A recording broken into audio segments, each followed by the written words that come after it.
Аваа мартчихгүй гэж бизнес трафта бэлдсэн. Дарааллуудаа. Бас тэгэхгүй бол яран дундаа хатуураад ирэх гэсэн юунасаа яагаад нөгөө хоб болохгүй гэдэг шиг.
За сайн байцгаана уу. Энэ өдрийн мэндийг та бүхэндээ хүргэе. Бидний Библийн баг хурлыг зарсныг одоо хүлээж аваад хүрэлцэн ирсэн та бүхэндээ маш их баярлалаа. За бид маань ямар утга учиртайгаар болон ямар асуудлаас болоод Монголын хөлбөмбөгийн тоглогчтой холбоо хурал зарлах болсон бэ гэхээр тодорхой хэмжээний яг одоо өнөөдрийн цаг үетэй холбоотой сонгуулийн асуудал байгаа. За амд газар хүний талаар болон хууль бус шудраг бус сонгуулийн явагдаж байгааг олон нийтэд зарлж байна. Энийг тоглогч болон хөлбөмбөгийн хүрээллийн одоо яг идэвхтэй тоглож байгаа тоглогч нар маш их игдүүцэж, маш ирч хүчтэйгээр эсэргүүцэж байгаагаа өөрсдийн усаагаар мэт болсон тэмцээн уралдаан буюу дээдлийг болон бүх оролцох үйл ажиллагааны одоо хайж буюу тоглолтуудаа хаяхаа мэдгдсэн байгаамаа.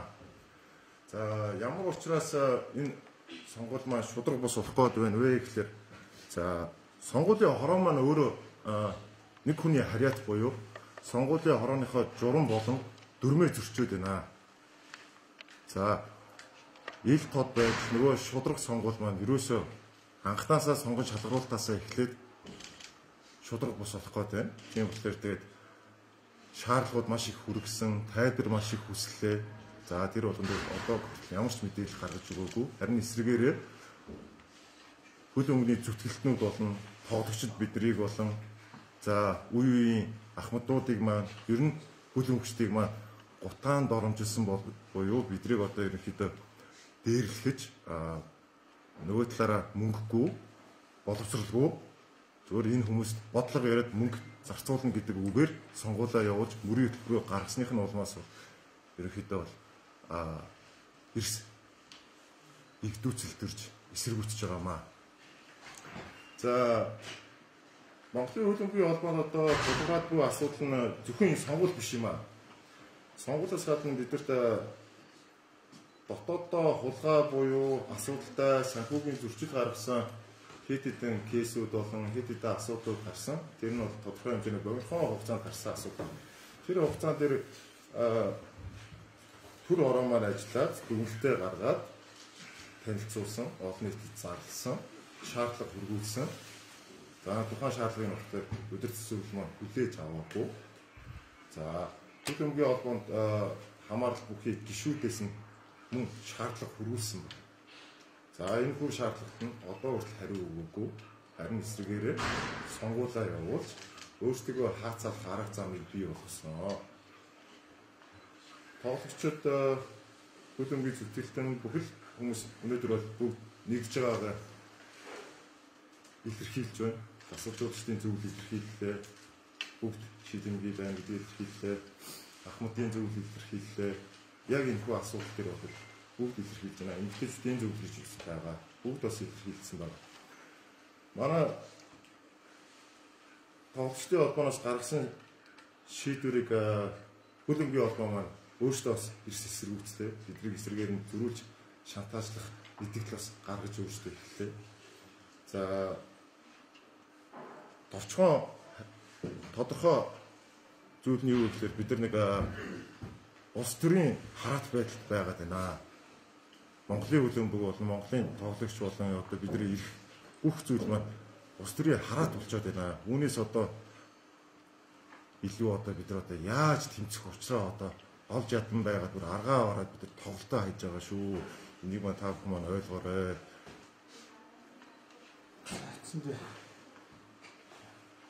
Тэдний яг юм дээр чи аваад байна. За бүгдэнд нь өдрийн мэнд төргий. За нав цагаан заж өмгөрт нэгдэг. Одоор ингээд төв азарнууд хөлбөмбөгийн клубын хаасан болгож байна тоглогч. За ил үйл явдлыг ерөнхийдөө 2023 оноос хойш одоо ингээд зарлаад нийтэд ингээд зарлаа явж байна. 23 онд хөлбөмбөгийн удирдлагуудаас болж амьдралаараа нэг удаа тоглолсон. Одоо дахиад нэг тоглох хугацаанд болчих шиг боллоо. Одоо тэгээд нэгэнт эхлүүлсэн. Дуусахаас өөр яах вэ? За одоо ингээд эхлэе. Үе үеийн одоо улс төрчид, одоо Монголын хөлбөмбөг одоо хөлбөмбөгийн холбоо улс төрчдийн идэж уух газар болчихсон. Дүрм журам гэж байхгүй. За энэ сонгуул өөрөө одоо ингээд маш их бодлоотой болж байгааг та бүхэн харж байгаа. Монголын яг нийгэм шиг эдийн одоо энэ улс төрчид те байгууллагыг яаж муу удирдах авч явдгийг Монголын хөлбөмбөгийн холбооны удирдлагууд биднэрт яруу додоор харуулж байна. Та бүхэн бүгдээрээ анзаарж байгаа, харсан байх. Бүгдээрээ чих тавьж байгаа байх. Яагаад энэ ам дозор гэдэг үнийг нэр дэвшүүлж байгаа. За нэр дэвшлэх гэхэд энэ ямар холбоотой хүн болохоор Монголын хөлбөмбөгийн холбоонд орж ирдэг. Монголын хөлбөмбөгийн холбооны дүрм 4 жилээс доош хугацаанд хөлбөмбөгийн оролцоотой байх гэсэн дүрм заалт журам бий. Ингээд цагаан дээр хараар бичсэн байгаа. Тэр хүн ямар ч хөлбөмбөгт ямар ч холбогдлого. Энийг яахаараа сонгуулийн хороонд хүлээн зөвшөөрөөд нэр дэвшүүлчихдээ. Одоо бидний сая яг 2 хоногийн өмнө Амраас подкаст гэдэг ганцхан зочинтой ಈ подкастаар Монголын бүх хөлбөмбөгчдийг дарамжилж байгаа байхгүй юу? Яаж вэ гэсэн чинь Булган аймагт 8 тэрбумаар хөшөө бариад жилд $4 сая олдог олдгийн гинэ. 80 мянган жил чинь $50. Энэ яаж дарамжлаад байгаа юм? Тэгвэл тэгээд энэ 21 аймагт тэр сургаа бариад зүгээр Монголын ингэ эдийн засгийг явуул та тийм үстэй. Тэнийг хүмүүстэй арчиж байгаа юм шиг. Энэ одоо бид нэр том зүйл ярина гэдэг байна. Энэ салбар бүр дээр тийм 100 сая төгрөг ингээд төвлөрүүлэн байршуулна. Одоо лигийн шагналын сангаа өгч чаддгүй гэсэн нэг тэрбумыг гээд яа байдаг л зүйл ярьж. Нэг тэмцээн зохион байгуулахад 100 сая төгрөг. Ер нь бол орно шүү дээ. Зүгээр л хин зүйл зүгээр л тарих угаагаад энэ улс төрчлөөр ингээд явсараад бүр ингээд болохоо байлаа. Бид нэр одоо яг өөрсдийнх нь одоо яг ингээд мэрэгжлийн хөлбөмбөгийг ярихаар ингээд манай нийт жоохон ойлгохгүй шиг байна л да. Жоохон ойлголт буруу ингээд хэцүү байд юм шиг байна. Тэгэхээр яг өөрсдийнх нь хэлээр ярьд юм уу лалруудаа гэдэг ингээд хэлчихдээ юм уу? Ингүүл ойлгох юм бол яах юм бол бүр гайхшил үнэхээр тасарч байна. Тэгээ одоо ингээд Чингислиг гэж зохион байгуулна гинэ. Тэр Чингислигээ Булган аймагтаа зохион байгуулаа. Одоо манай тоглогчтой холбооноос өчтөр мэдээлэл гаргахаар зөвлөлөө хөлбөмбөгийн холбоонд мэдээлэл гаргаж байгаа. Цагдаагаараа ингээд одоо бид нар хүчний хамгаалалт аавна. Энэ бол цэвэр дарамт биш юм уу? Өнөөдөр бүх нийтээр харж байгаа шүү дээ. Яасан ичдэггүй юм бэ? Одоо энэ Амгаланбаатарын Ганбаатар гэж хүн байна. Монголын одоо улсын хурлын гишүүн хүн төрийн бус байгуулах одоо ингээд хууль нууг нь байгаа үстэй. Төрийн бус байгууллага удирдахгүй одоо юу гэдэг ингээд оролцохгүй үйл ажиллагаанд нь оролцохгүй гэсэн. Энэ хүн бүх хорыг зохион байгуулж байна. Ардсан нам ардын намаас ингээд ерөнхийдөө байнгын томилгоотой. Одоо дараагийн арга хэмжээний ерөөсөө ингээд манай төр бот бичээд ирсэн байна л да. Монгол улсын ерөнхийлөгч хүрс өгт ингээд хандцсан. Аргаа барж штэ бид нар. Одоо Монголын хөлбөмбөгийн холбоонд Монголын хамгийн том спортын төрийн бус байгууллага. Гаднаас санхүүжилттэй. Жилдээ одоо ерөнхийдөө их хурлаараа 13 тэрбум төгрөг баталдаг гэж байгаа. Энэ зүгээр л одоо ингээд мөнгөнд одоо шунд юм уу, газарт нь шунд юм уу? Бид нар юус ойлгох байл. Одоо Монголын хөлбөмбөгийн хөгжил хаана байгааг та бүхэн анзаарж байгаа. Саяхан 160-т явжсэн. 2018 онд бид нэр одоо ингээд Зүүн Азийн урьдчилан шатнаас анх удаа ингээд цом өргөөд нэгдүгээр шатаа давлаа гэж баярлаа явжсэн бол өнөөдөр 192-т. Тамирчдын хангамж байхгүй. Тэ? Мэргэжлийн нөгөө нэг бүх мөрийн хөтөлбөр байхгүй. үнэхээр юм бүр ингээд одоо бидний ирээдүй болсон хүүхдээ одоо бидний цаг хугацаа бол ингээд дууснаа. Тоглогч ингээд замл дуусна. Ирээдүйн одоо ингээд дүүнэрт маань зүгээр л хүлэм юм үлдээ. Тэ? Зөв менежментээр аваад яв. Яг ярьдаг шиг шудраг байцгаа. За, баярлалаа. Тэгээд хөгжлөө талаар яагаад сүүлийн жилд одоо яаж шишээ хийсэн бэ? За, бүгдээрэнд энэ өдрийн мэнд хүргэе. Тэгээд цаг заваа хүнслээд бас энэ хөвлийн баг оролт ирсэн нийтээс нэг тэгэл мэдээллийнхэн бас баярлаа. Тэгээд сая мөнхөртний хэлдэг дээр жоохон зүйл нэмээд хэлэхэд ерөнхийдөө нэг FIFA буюу AFC-гээс санхүүжилт за тэрний дээр нөө техникийн хэлтсийн хороо маань элдв янзын төсөл бат хэрэгжүүлэх төсөл бариад тэрнийхэн санхүүжилт гэдэг ерөнхийдөө нийтдээ жилдээ 13 орчим тэрбум төгрөг Монголын хөлбөмбөгийн холбоо санхүүжилтийн шугамаар орж ирдэг. За тэгээд тэний хүн ч бас энийг бас хараад бас ойлгохдохоор нэг жишээ хэлэх юм бол одоо жилд 13 гаруй тэрбум төгрөгийн санхүүжилт авчаад Монголын хөлбөмбөгийн холбоо жилдээ 5.3 5.4 тэрбумын өртөө байгаад байна гэдгийг ерөөсөө ойлгохгүй байгаа байхгүй. Тэгээ яагаад энэ хүнийг ингэж дэвшүүлээд яагаад энэ хүний талд ороод одоо ингээ хүмүүс хөлбөмбөгийг ойлгохгүй ийм бид н одоо энэ тамирчдын Монголын хөлбөмбөгийн холбооны хүмүүсийн эсрэг байр суурьтай байгаад байгааг би ерөөсөө ойлгохгүй байхгүй. Энэ бол ерөөсөө хамгийн одоо бүр санхүүгийн мэдлэг байтгаа зүгээр энгийн нэг ухаан орсон хүн бас ойлгохдохоор байгаа байхгүй. Өрнөөсөө илүү их санхүүжилт аваад улам өрөнд ороод байгааг бид ерөөсөө ойлгохгүй. Тэгээд энэ дээр бас Монголын хөлбөмбөг бас олон яг шуум одоо тийм хард төрдөг. Тэгээд сая Монгол улсад бас Монгол улсын улсын их хурлын сонгуул болсон түүнтэй холбоотойгоор бас тэр мөнгө хөлбөмбөгийн холбооны мөнгө төгрөг маань зарцуулагдсан болов гэсэн нэг хард төрдөг байхгүй.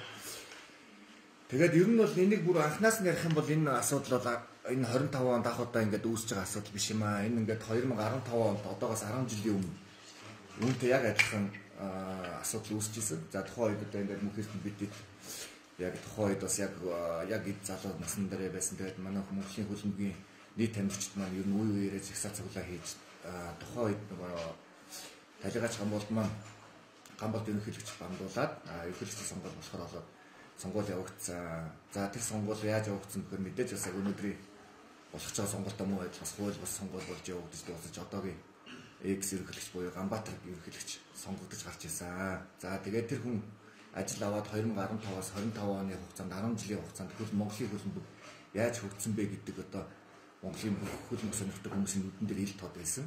За одоо яг би яг энэ хугацаанд тоглож ирсэн тамирчныхын үүднээс хэлэх юм бол одоо яг өнөөдрийн хөгжил бол яг тухайн 15 оны хөгжлөөс бүр дор байж магадгүй шүү гэдэг би бодолтой байдаг.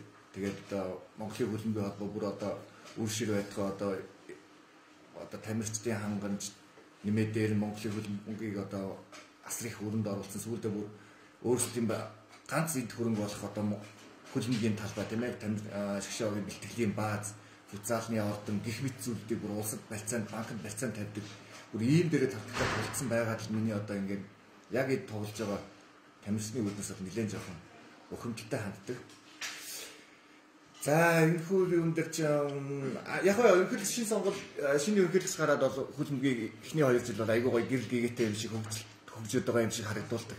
Тамирчдын цалин нэмдэг, тэмцээн уралдааны шагналын сан нэмдэг, хувц хэрэглээ хангамж эхний 1-2 жил бол сайжирдаг. За тэгээд үлдсэн жилүүдэд ундаг. Сүүлдээ бүр унаад анх Ганбаатар ерөнхийлөгч гарч ирэхдээ бол ингээд шгшөөгийн тамирчид цалинтай байх хэрэгтэй гэдэг шин салхи оруулж ирсэн боловч за сүүлдээ 4 жил болоод ирэхээр энэ маань өөрөө Монголын хөлбөмбөгийн холбоо AFC-ийн дүрмэнд бол нийцгүй асуудал юм аа. Ийм цалин гэж зүйл огт байх ёсгүй юм байна гэдэг тийм асуудлыг гаргаж ирсэн.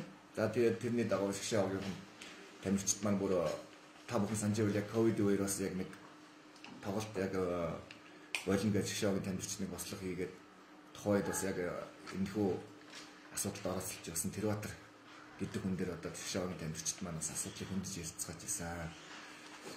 За тэгээд одоо Монголын одоо шгшөөгийн төвшин гэх юм бол мэдээж одоо өнөөдөр одоо Монгол улсын шгшөөгийн амжилт одоо яг ямар байгаа вэ тийм ээ. Сая мөнхөртний хэлдгээр бас 17 онд Монголын шгшөөг маань түүхэнд бичигдэхээр хамгийн анхны 2 том амжилтыг байгуулж ирсэн. Зүүн Азийн аварга шалгалт тэмцээний эхний шатнаас шалгалж ирсэн. Дэлхийн аварга шалгуулах хөрсөн шатны тоглолтноос бас мөнгө хэсгээсээ гараад зоонд ороод Японы шгшөөгтэй бас тоглож ирснийг та бүхэн сайн мэдэх баха. За тэр тэмцээнээс хойш шгшөөгийн амжилт хангамж одоо яг доторх бүтэц гэдэг бүх талаараа уналтанд орсон. За тэгээд шгшээ аваагаас гадна одоо Монголын дээдлигийн тоглолт лиг бол яг цаг хугацаанд зохиогддог. За юу ямар асуудал болдгоо вэ гэхээр лигийн шагналын мөнгө цаг хугацаанд ордгоо. За дээдлигийн 10 клуб лицензний тодорхой хэмжээний мөнгө хөлбөмбөгийн холбооноос өгдөг. Тэр мөнгө бас яг цаг хугацаанд ордгоо. Жишээлбэл хамгийн сүүлийн жишээ гэх юм бол одоо 2024 оны лигийн шагналын сангаа аваагүй клубуд байна. Лицензийн мөнгө аваагүй клубуд байна. Бүтэн жил аваагүй. За энэхүү мөнгнүүдийг ямар шугамаар одоо олгож байгаа вэ гэхээр одоо яг доторх асуудал ярих юм бол одоо ерөнхий нарийн бичгийн даргыг төр гүйцэтгэж байгаа Ганбаатар гэж ирэх юм. Одоо яг одоо клубуд лөө 21 аймаг 1-р лигийн багууд лөө яриад одоо сонгуульд ямар саналтай байна аа гэх зэрэг дэмжиж гин үү одоо ингээд танай аймгийн холбоо ямар холбоо юутай байна болно гэх юм бол одоо дансаа өгөө нэг жилийн цаг тэмцээний шагнал урамшуулж та олгоё гэсэн тийм байна. Тийм мэдээллүүд бас ирсэн байгаад байгаа байхгүй. Тэгэхээр одоо биднес одоо саналаа худалдаж тэмцээнд оролцсон шагналын мөнгөө авах ёстой юм уу? Эсвэл биднес үзэл бодлынхоо төлөө үнж одоо тийм ээ Монголын хүүхдийн мянган олон сайхан залуучууд хүүхдүүдийн ирээдүйн төлөө би эр зоригтой өөрийнхөө шийдвэрт өмч байсны төлөө миний тэр одоо тухайн клуб тийм ээ тухайн 21 аймгийн тухайн баг маань хохирох ёстой юм уу? Одоо айгүй хэцүү байдалд ороод байна. Тэгээ одоо яг тамирчин гэдэг бол мэдээж насны цаг хугацаатай байдаг спорт. Тэр одоо яг өнөөдөр биднес ингээд тоглогчдын холбоо маань энэхүү шийдвэр гаргаж байгаадаа бол одоо ингээд зөвхөн бид нэр амиа хохолсон биднес өөрсдөө бодсон шийдвэр бол нэгдүгürt биш ээ. Энэ маань ингээд одоо яг одоо өсвөрийн тамирчин тийм ээ доороос гарч байгаа залуу үеийнхаа Монголын хүүхдийнхаа Монголын хөлбөмбөгийн хүүхдүүдийн ирээдүйн төлөө одоо хамгийн сүүлийн арга буюу тийм ээ тоглолтоо хаях ийм шийдвэр төрлөө. Энэс наан бүх авч болох арга хэмжээнүүд хууль ёсны дагуу авсан албан бичгүүдийг хөргүүлсэн цаг тохиолдолд нь ирээгүй дандаа цаг хождог. За энэ ганцхан тоглогчтой холбоо хууль ёсны дагуу арга хэмжээ аваад яваад байгаа техникийг хэлсэн тийм ээ анх шүглүүлсэн техникийг хэлсэн муу байдлаас бичиг баримт цуглуулж одоо энэ шинжилгээтэй байгууллагуудын гар үсэг зөвлөж өгсөн боловч Монголын хөлбөмбөгийн холбооны удирдах зөвлөл дээр энэ асуудал дандаа нурдаг цаг хугацаанд нь шийддэг цаг хугацаа хождог. Тэгсээр байгаа яг өнөөдөр одоо бидний одоо энэ ерөнхийлөгчийн сонгуул маань яг хаяанд ирээд одоо маш хэцүү ачин тийм цаг хугацаатай түнүүр тулаад байна. Одоо тэгээд энэхүү сонгуул маань одоо 4-5 хоногийн дараа болох чинь тэрнээс нь одоо бидний хийж чадах зүйл юм бол одоо энэ байна. Одоо тэгээд биднээс зорилго бол ерөөсөө тодорхой байгаа. Сонгуулийн хороо бас нэг дэвшиж байгаа хүнийг одоо анд озрын эрхийг төтгөлцөө зөвөөч тийм сонгуулийн үсттэй юмд өөрчлөлт оруулаач.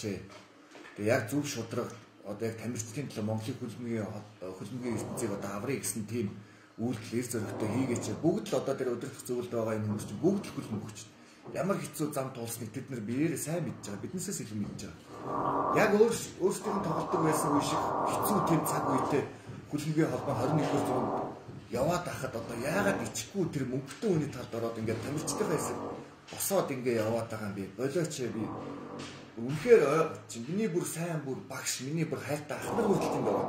Би тэр хүмүүстэй өнөөдөр одоо бүр дуурах мэдлэг байдаг үнэхээр дуурах гэж хүсэхгүй байна. Одоо тэгээд энэ сайхан хөлбөмбөгээр холбогдсон нөхөрлөлт ах トゥ усын холбоо одоо энэ хүрээд одоо ингээд өндөрлүүлж эцэлмээргүй байх юм. Одоо тэгээд бас итгэхээ оройтчааг байна. Одоо та бүхэн бас одоо шийдвэр болдог бас өөрчлөлт бас хөлбөмбөгийнхаа төлөө бас сэтгэл зүрэхтэй байгаасай л гэж хүсэж байна.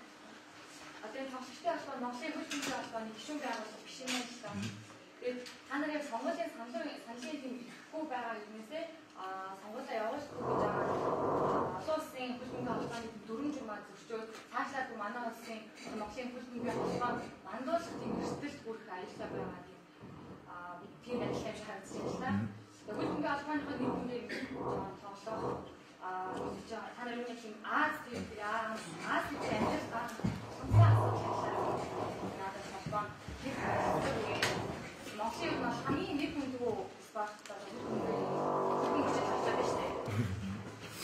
яг үгүй тийм боллоо явж та. За тоглолтын холбоо маань анх 2020 онд байгуулагдсан. Тухайн үед байгуулагдаад удирдах зөвлөлийнхаа зөвлөлд бид нар хүсэлт гаргаж ирсэн. Бид нар хөлбөмбөгийн холбоонд гишүүн буюу зөвлөх тоглогчдын зөвлөл гэж орё. Оруулаад өгөөч. Бид нар ингээ хууль ёсны боллоо. Бидний гишүүнчлэлтэй боллоо. Ингээд ор хүсэлтэй нэхэд за яг одоогийн удирдах зөвлөлд байгаа мөнх цул гэж хүн хариуцчихсэн тухайд мөн тэгээд өөрийгөө болох тэр өнөөдөр хамгаалж байгаа юм уу эсвэл одоо юу гэх юм өөр хүн рүү дуртуулж байгаа юм уу ерөнхийдөө нэг ийм үйл ойлголцол биш нэг хувийн ашиг сонирхлын байдлаас болоод бид нар тоглогчдын зүйл маань бүртгэдэггүй биш бүртгэж аваагүй оруулаа. За ерөнхийдөө эрчин судлахын хувьд сударсан зөв яг та хэд харж байгаа шиг нэг гинт асуудал болох дээр нэг тоглогчдын холбоо гарч ирээд байгаа юм шиг. Гэхдээ тоглогчдын холбоо маань бол ерөнхийдөө ажиллаа болон үйл явцаа бол хийгээ явж ирсэн. Хийгээ явж ирснийг манай тоглогчд маань ер нь мэдж байгаа. За мэдээж хизээ гардггүй гэхээр шилжил хөдөлгөөний үеэр.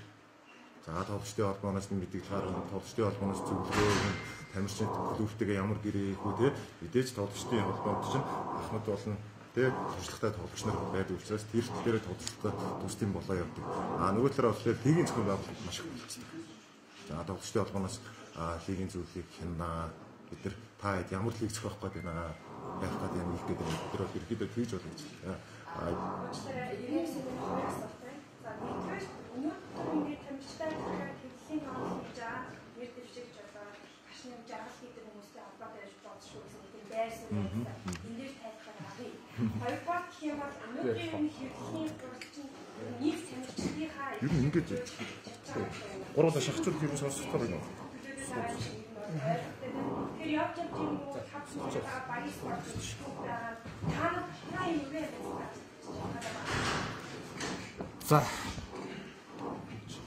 За энэ дээр эхлээд нөө нэг түрүүний эхнийх дээр дахиад нэг хариулт нэмчихэд хоёрт хариулчих. За ийм байгаа шүү. За түрүүний асуулт дээр одоо бид нэр өөрөө Монголын хөлбөмбөгийн холбоо өөрөө 52 гишүүн байгууллагатай их хурлын санал өгөх 52 гишүүн байгууллага гэсэн. Энд юу гэдэг вэ гэхээр 21 аймаг, 24 клуб, 5 зөвлөл байдаг. Үүн дээр болохоор 5 зөвлөл нь шүүгчийн зөвлөл, одоо мастер ангилал, эмэгтэйчүүдийн хөгжлийн бэрхшээлтэй гэх мэтлэнгээр. За энэ тэр хөлбөмбөг спорт өөрөө тамирчингүй бол явахгүй. Тамирчид ямар нэгэн байдлаар санал өгөхгүй байдаг.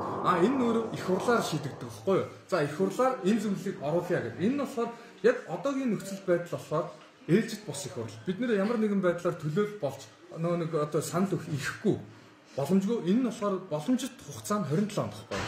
За энийг мөн ойлгоорой. Түрүүний хэлдгээр яг ийм нэг юм маш нэр хүндгүй. Эдгээр нэр хүндгүй болсон нь өөрөө Монголын хөлбөмбөг тамирчдаас болоогүй маа. Энэ тухайн холбооны удирдлагуудаас болсон, үе удирдлагуудаас болсон буруу бодлого төлөвлөлт, буруу мөнгө одоо ингээд захин зарцуулалт. Одоо зүгээр л хинч л гоё ярьж чадна тий. Ийм одоо өмнөхд нэг гинсэг давагд орж 30 минут юу гэж ярьдаг байлаа. Сэтгүүлчдийг залхахтал одоо болоосоо гэтэл юм яриад гардаг байсан. За дараагийн сэтгүүлч маань асуулаа. Энэ нэг жаргал дашним гэдэг жет скутерийн дашним өөрөө нэр дэвш чадаагүй. Ерөөсөө байхгүй байгаа. За жаргал гэдэг энд ямар нэгэн байдлаар төрхөлт бол биш юм аа. Энэ бол зүгээр яг одоо Монголын хөлбөмбөгт тоглож байгаа ямар ч тамирчнаас бүр хинээсэн ч гараад асуугаад үзээрэй. Бид нэр тэ бүр аргаа барж ийна. Зүгээр ингээ хуухаа майжж ийнэрээ. Яг нуулгүй л. Энд ямар нэгэн төрхөлт байхгүй. Одоо яг сүүлийн мэдээлэл өчигдрийн байдлаар шүү. За.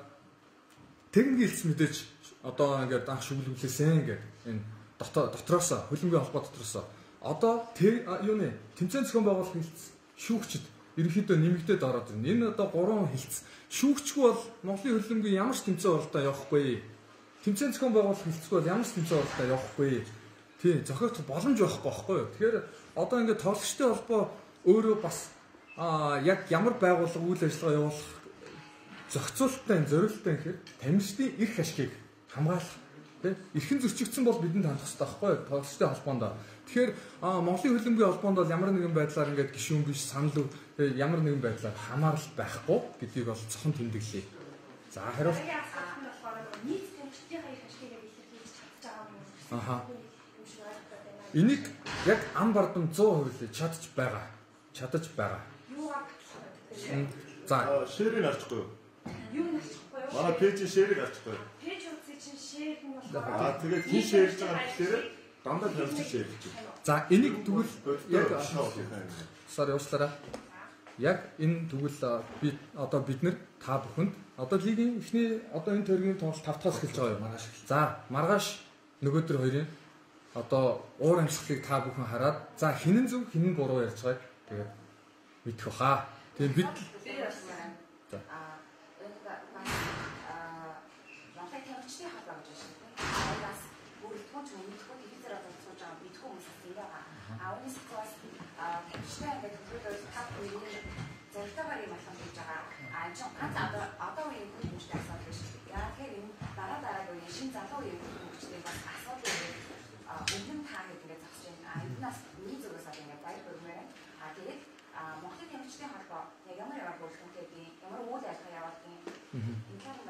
Хүлэмжийн тоглолттой холбоо гэсэн үг.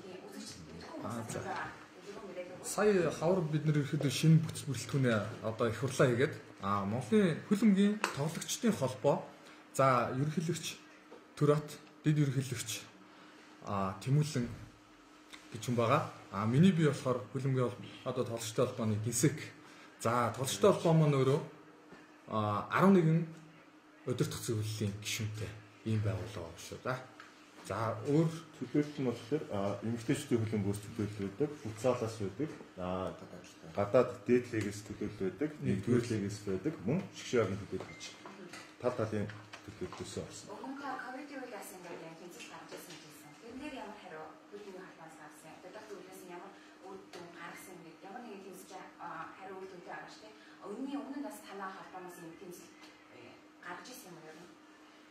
Энэ болохоор яг ковидын үеэр нэг театр аут гэдэг хөдөлгөөн явж байгаа шүү байна. Тухайд нэг би бол өөрөө шгшээ огтнд бол байгаагүй багтаагүй. Тэгэхээр бүх мэдээлэл ихтэй мэдж байгаа. Тэр үед бол ямар нэгэн байдлаар тоглогчтой холбооноос бол акц яваагүй байхгүй юу?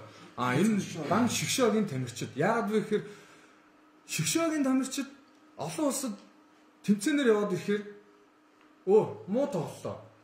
Энэ нэг новшнууд ингээ зүгээр ингээ хараагаа байж идэг. Тэр одоо Японд гэхэд Японы шгшээ огтой тоглож байгаа шүү дээ. Тамирчид хожигтон тодорхой. Өөрөөсөө яг ямар үйл ажиллагаа тоглолтоо хүртэл зардаг хөлбөмбөгийн холбооны удирдлагууд Зарагдсан тоглолт. $500,000 Японы шгшээ Монгол тоглох байсан тоглолтыг Японд дахиад тоглож байгаа байхгүй. $500,000 зарсан гэдгийг театр гэдэг хүн өөрөө амаараа хэлсэн байдаг. Ингээд зардаг. Ийм дандаа юм өөг нөхдүүд өөрөөсөө. Тэгээд тоглогчид ингээд хөлстэй тэр тоглож байгаа шгшээгийн нэртэй өмсгөлийг хурааж авдаг. Ийм асуудлаас шгшээгийн тамирчид уурлах зөв шүү дээ. Тэгээд театр аут гэдэг акц явсан. Энэ болохоор тоглолттой холбооноос биш зөвхөн шгшээ шүү. За миний хувьд бол ерөөхдөө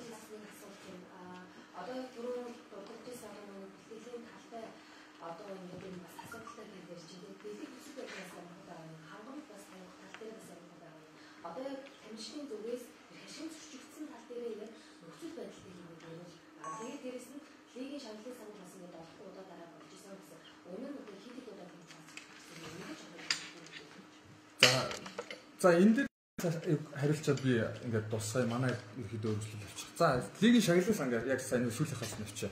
Энэ өөрөө 2023 онд анх яг одоо яг сүүлийн ерөнхийлөгчийн одоо Монголын хөлбөмбөгийн холбооны их хурлын яг ээлжид их хурлаар зүгээр поп амлалтайсан баггүй юу? Тэрбум төгрөгийн шагналын сантаа боллоо гэдэг. Энийг уг нь бол одоо менежмент маркетингаар олох ёстой байсан мөнгийг AFC болон одоо олон улсын хөлбөмбөгийн холбооны санхүүжилтээс олгочихж байгаа. Тэгэхээр байгууллага доолдох нь зүй өснө хэрэгстэй. Тэгээд энэ мөнгөө яг яаж та бүхэн олж байгаа юм бэ гэсэн чинь тухайн Монголын хөлбөмбөгийн холбооны ерхий нарийн бичгийн дарга асан театр гэдэг хүн ямар хариулт өгсөн бэ гэхээр дэлхийд байхгүй байл. Долларын зөрүүнээс тэрбум төгрөг босгох юм гинэ. Яг өнөөдрийн анд дозор сураг бариад нэг жуулчин $50 үзүүлээд 40,000 жуулчин ингээд авчираад 80,000 ч гинөө. Тэгээд $4 сая босгоно гэдэгтэй яг адилхан. Ийм тэнэг хүүхд хуурж байгаа юм шиг ийм мангар юм ярьдаг байхгүй юу? Манай хөлбөмбөгийн удирдлагууд. За. Одоо яг тэр нэг шанхаас хамаас хитэн хэмжээ хийж байсан юм байна. Тэгэхээр хитэн хүний ярьж. Энэ лигийн шагналын сангаар бол хизээч уг нь бол яг зөв өсний тогтолно цалин тавих хэрэгтэй байхгүй юу? Манай клубүүд зарим өөрсдөө бас энэ шагналыг энэ мөнгийг орж ирэхээр ингэнэ гэдэг л зүйл менежментийн л асуудал. Энийг бол тэр тухайн клубын л асуудал тийм ээ. За. Одоо нэг хөрөнгө оруулалт тавьж аюу олон асуудал ганц клуб багтаамжлаас хамаарах биш. Тэгэхээр нөгөө эдийн засгийн холбоотой арилжааны асуудал үүсэж байна. Тэгэхээр яг мөчгийн холбоо ч юм уу нэг холбоотой холбоотой байгаас арилжаа тэмцэх ямар нэг байгууллага гэж шалгуулсан юм. За энэ дэр яг тэр энэ дэр тодорхой холбоос бол арга хэмжээ бол аваагүй. Цагдаа шүүх болон тэ авилгатай тэмцэх газар төгөөгүй. Энэ дэр бол техник хэлц маань бол өмнөх удирдлагын санхүүгийн зөрчлийг бол баримттай нотлогоотойгоор нь гүн дүгнэлтээ гаргаад шалгах ёстой газарт нь хүсэлтийг өгөөд өгсөн байгаа. Тэндээс бол ямар ч олгоор хариу ирээгүй.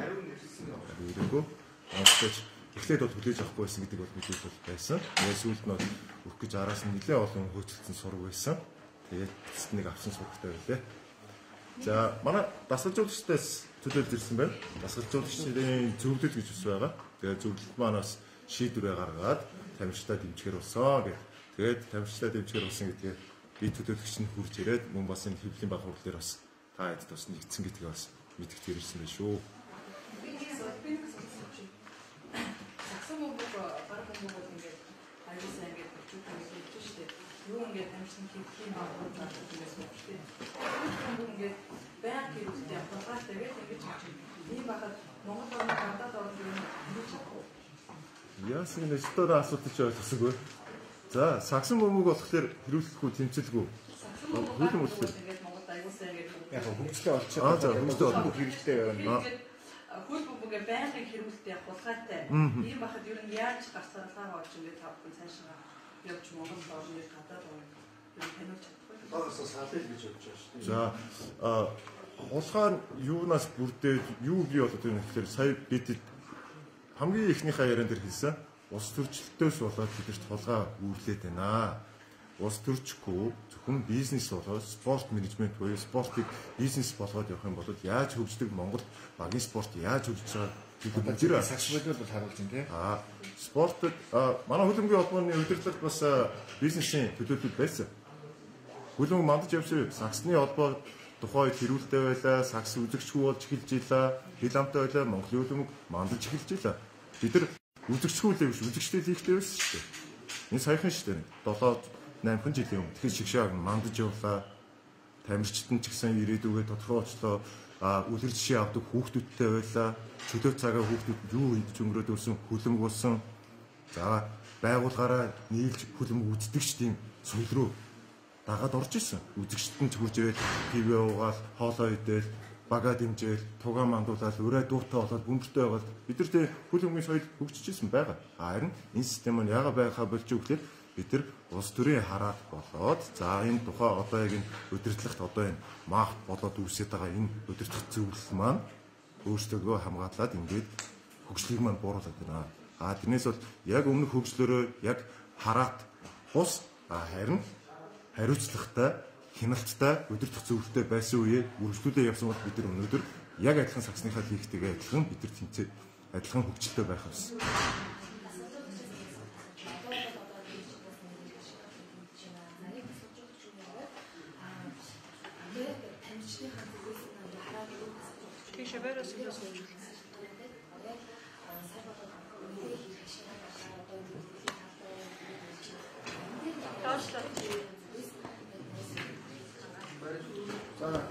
Өнөөдрийн мэндийг хүргэе таа. За би байдаг за батлага төсөлжүүлж байна. За бидний зүгээс бол мэдээж тамирчдын энэ эсвэл зүйл ажиллагааг хэмжиж байгаа. За гол шалтгаан нь бол Монголын хөлбөмбөгийн холбооны удирдах зүйл болон за дотоодын тэр үйл ажиллагаа ямар ч хяналтгүй хариуцлагагүй олон жилийн үрлийн явсны үндсэн одоо ийм нөхцөл байдал болоод байна. Тийм болохоор энийг маш нэгдүгээр хариуцлага өөрчлөх хэрэгтэй. Энэ маш их одоо докторгүй санхүүгийн маш ийм их одоо бохир заваа ийм юм гарч ирж байгаа.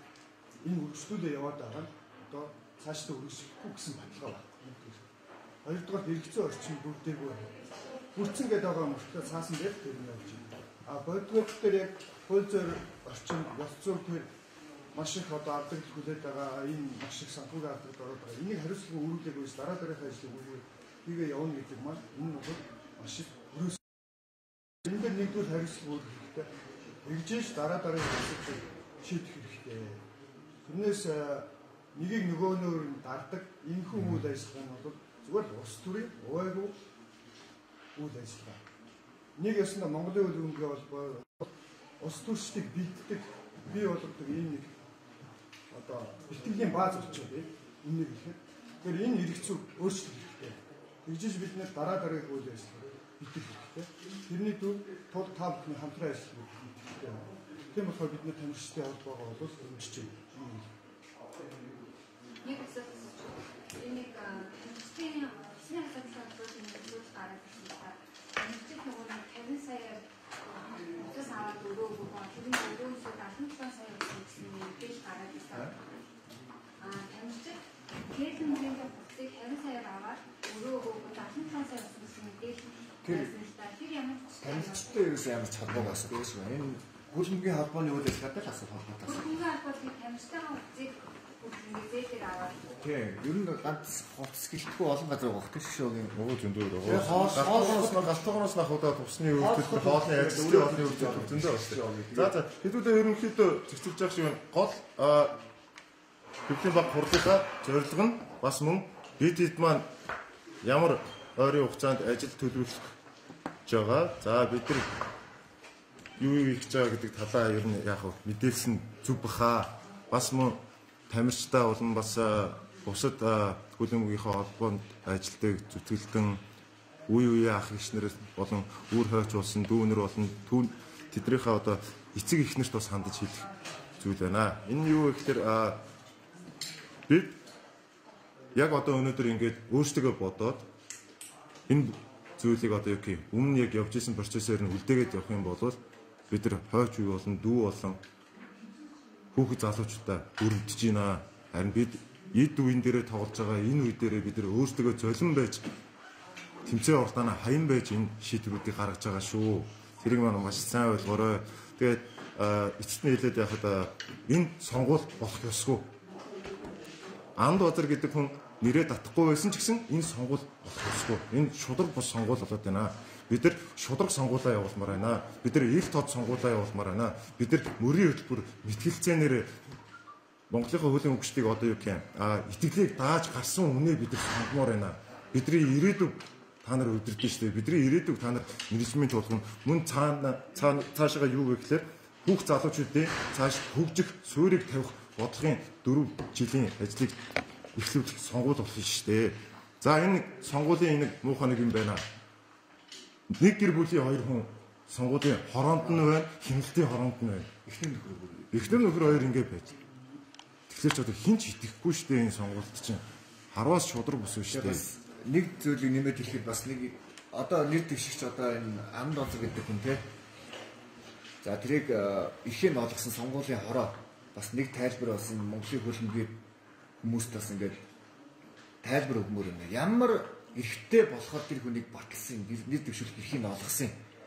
За тэр анд онцор гэдэг нэр дэвшиж байгаа эхний хувьд гэх юм бол яг Монголын хөлбөмбөгийн холбоо сүүлийн 4 жил яг юу хийсэн? Яг хөлбөмбөгийн холбоотой хүүхэд залуучууд гэдэг юм уу дээдлийн багийн тамирчид хандсан ямар үйл ажиллагаа хийж ямар одоо би одоо энэ сонгуульд дэвших эрхтэй хүн гэдгийг өөрийгөө яаж батлах юм? Энэ талаар энэ хоёр хүмүүс одоо энэ гишүүн байгууллагууд одоо мэдээлэл хийвэл бас хүмүүс зүгээр болоо. Тэгэхгүй бас ингээд юу ч ямар ч мэдээлэл хийхгүй сонгуулийн сурчлагаагаа 3-4 хоногийн өмнө нээсэн подкаст нэг пэйжээр подкаст хийж баахан хөлбөмбөгийн ямар асуудалтай байгаа мөнгөний асуудалтай байгаа. Баахан мөнгө олж ирэн би ингэж мөнгө олно мөнгөөсөө дуусчих. Тэрэн дээр яагаад нэг зүйлийг асахгүй байгаа. Үнэхээр одоо тэр хүний сонгуулийн сурчлагааг хийжсэн бол та Монголын хөлбөмбөгийн холбоонд яг юу хийсэн бэ, юу дэмжсэн бэ гэд сэтгүүлч өөрөө асуусан бол тэр хүн хариулт өгөх байсан баг. Тэгэхээр яагаад тэр асуултыг асуухгүй байгаа. Хамгийн нэгдүгээр асуух асуулт шүү дээ. Чинь ерөнхийлөгч болох гээд сонгуульд нэр дэвшиж байгаа хүний. Тэгээд тэр зүйлийг асуухгүй байх гэдэг чинь энэ чинь өөрөө бас ингээд сонгуулийн сурчлагын хүртэл хэвийн бус хууль бус явж байгаа байхгүй. Нэгдүгээр, хоёрдугаар анд онцор гэдэг хүн хөлбөмбөгийн холбооноос дэвших нь тодорхой болоод тэр нь одоо хөлбөмбөгийн холбооны ерөнхийлөгч болох нь тодорхой болцсон юм шиг ажиллаж байгаа. Сонгуулийн сурчлагын Монголын үндэсний шгшээ багийн хөлбөмбөгийн тамирчдын тоглолтын зургийг мөн адил өсвөрийн хөлбөмбөгчдийн хүүхдүүдийн зургийг сонгуулийн сурчлагаанд дур мэдж ашиглаж байгаа. Бид нар дэмжээгүй шүү дээ. Энийг хөлбөмбөгийн тогоонд байгаа хүмүүс бол ойлгоно. Тамирчид бол угсаа дэмжихгүй. Тэнгүүд Монгол улс байгаа дэлхийн дэлхийг Улаанбаатарт байгаа хүмүүсийн дийлэх хүмүүс баг тэр аяараа бүгд анд базар гэдэг ихнийг мэднэ. Энэ ихнийг яаж мэдэх вэ гэхээр өмнөх сошиалыг дэгдэж исэн маш олон том асуудлуудтай. Хүн бүхэн мэднэ анд базар гэж. Тэгээд хөлбөмбөгтэй ямар холбоотой вэ гэхээр хинч мэдэхгүй. Хөлбөмбөгийг бид нар ч өөрсдөө мэдэхгүй. Тэгээд энэ биднээсийн зургийг одоо ингээд дэлгээд өөрийнхөө сонгуулийн сурчлаганд тавьчихаар Монголын бүх хүмүүс маань энэ шгшөөгийн тамирчид энэ хүүхдүүд нь хөлбөмбөгчд нь тамирчид нь өөрсдөө энэ анд базар гэдэг хүнээ дэмжиж байгаа юм байна гэдэг ойлголтыг автоматар төрүүлэхээр ийм бас сонгуулийн хууль бус ийм зүйлийг хийж байгаа. Тэгээ би нэгдүгürt энэ өнөө маргаашгүй энэ сонгуулийн сурчлагын дээрээс энэ бидний энэ шгшөөгийн тамирчдын зургийг хүүхдүүдийн зургийг авч хаяасаа сонгуулийн сурчлагаа өөр хэлбэрээр явуулаасаа гэж хүсэж байна. Нэмээд уриалга хүсэлтэй байна. Нийт хөлбөмбөгчдөө, нийт тоглогчдоо, нийт одоо хөлбөмбөгийн зүтгэлтнүүдээ хэдүүлээ нэгдсэн цагт хэдүүлгийнх нь хүссэн хөлбөмбөг ирнэ. Битгий бууж өгөө. Бид нар хизээж бууж өгөхгүй. Бид тоглогчдын холбоо болон тоглогч нар хизээж энэ сонгуулийг явуулахгүй болох тал дээр нь ажиллах болно. Бид нар за үнэхээр үсгэлэн зарлах хэрэгтэй бол бид нар талбай дээр гараад үсгэлэн зарлахад бэлэн байгаа шүү. Бидрийг дэмжээрэй мөн хэдүүлээ ард нь хамтаа гараад өстой сагсан бөмбөгөөс илүү амжилттай спорт Монголд хөлбөмбөг гэдгийг хэдүүлээ харуулцгаая. Үр хойч дүүнэр мөн өөрсөндөө ихтгэлтэй ирээдүйдээ ихтгэлтэй энэ хөлбөмбөгөөр хичээллээсээ эрүүл мэндэд анхаараасаа мөн эцэг эхчүүд нь бас даган хүүхдийнхээ ирээдүйн төлөө бас бидний дуу хоолой бидэртэй хамт нэгдээрээ. Бид нар буужхгүй, бид нар худалдагдахгүй, бидрийг нэг нэгээр нь дуудаад худалдаж авч чадахгүй. Бид нар хөлбөмбөгийнхаа төлөө, ирээдүйнхээ төлөө явж байгаа. Бидний үнэт зүйл бол мөнгөнд хэмжигдэхгүй шүү.